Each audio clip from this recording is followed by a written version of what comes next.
Well, how's it going today there, YouTube? Before we get started in the video here too much, I want to do a kind of a quick little shout out to Brady Boy here on YouTube. He does the coverage of the Red Power Roundup show every year. So I think he's got videos going back to about 2012 or 13, I can't remember. But they're really good quality videos. They're long, but you know, it's worth watching. He goes over everything in very, very good detail. So I'll put a link to his channel down below, or see if I can remember to put a little bit in the movie here, and you guys should go over and check those out because there's some really great videos. I wanted to kind of touch on another subject of this great farm toy hobby we got here. I wanted to kind of give some tips and tricks to maybe some of you guys are just getting started out collecting toys and whatnot and to come across this channel. But I wanted to do how to get started collecting farm toys. Well, I guess most of us get our start usually because we have toys from our childhood, or say you're going through a flea market somewhere and you see a toy that you played with when you were a kid, or someone gives you something, usually. So of course I still have some of the stuff that I played with when I was a young lad, like the AR there in the background, and the little John Deere 630, and the John Deere 70. Of course, the BI converted to a BR, but anyway, you guys know what's on my shelves, so yeah, basically you get started with something like that.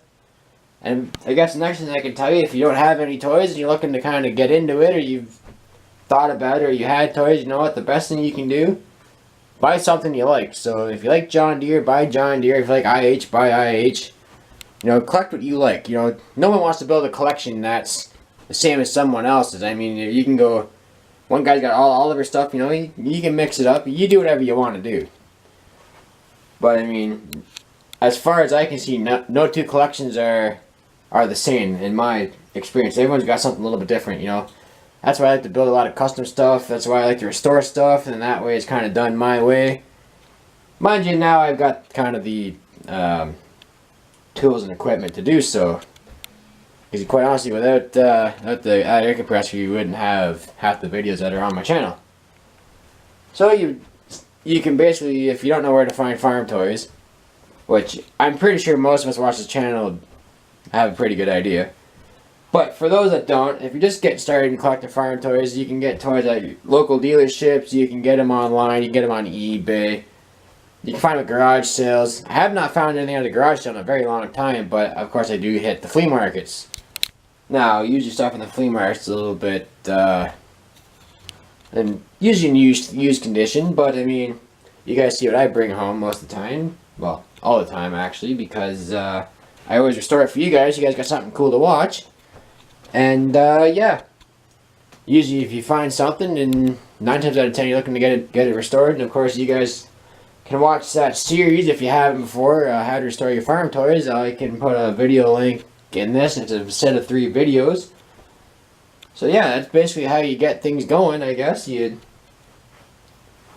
either find something you've been looking for, or something you had when you were a kid, and basically goes from there. Like, I mean, I don't know if I have any pictures around. I probably do somewhere when I was younger. I mean, a lot of stuff I had when I was younger I still have now.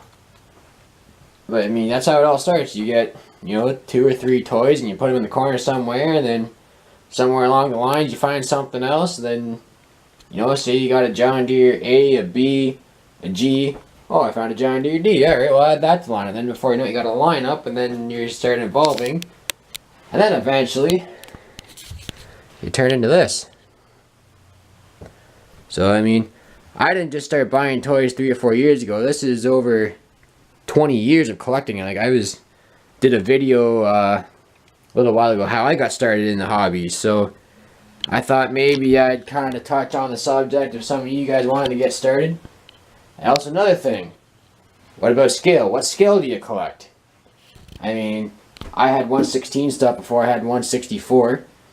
1/32, nah. I usually go 1/16, like if I'm gonna go for a bigger tractor, but the 1/32 scale stuff has come a long way, because Earl has their precision line. There's a company, I think it's Universal Hobbies, they make nice stuff. What was the other company? There's a company over in Britain that makes nice stuff too. Maybe there's Universal Hobbies, I can't remember the exact make right now, but Jolly's has them in stock, of course, and ultimately,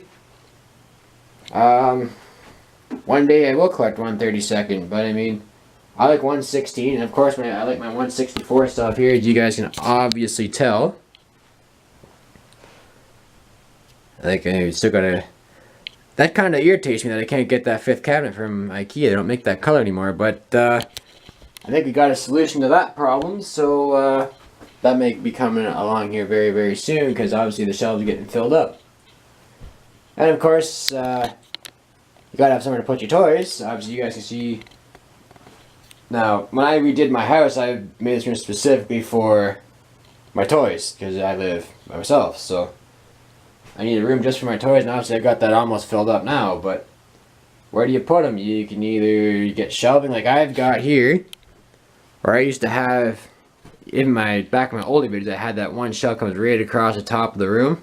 That works well too, or you can get bookcases, all sorts of different things you can do, but yeah, I thought I'd kind of touch on the subject there this evening, just to make a quick little video for you guys.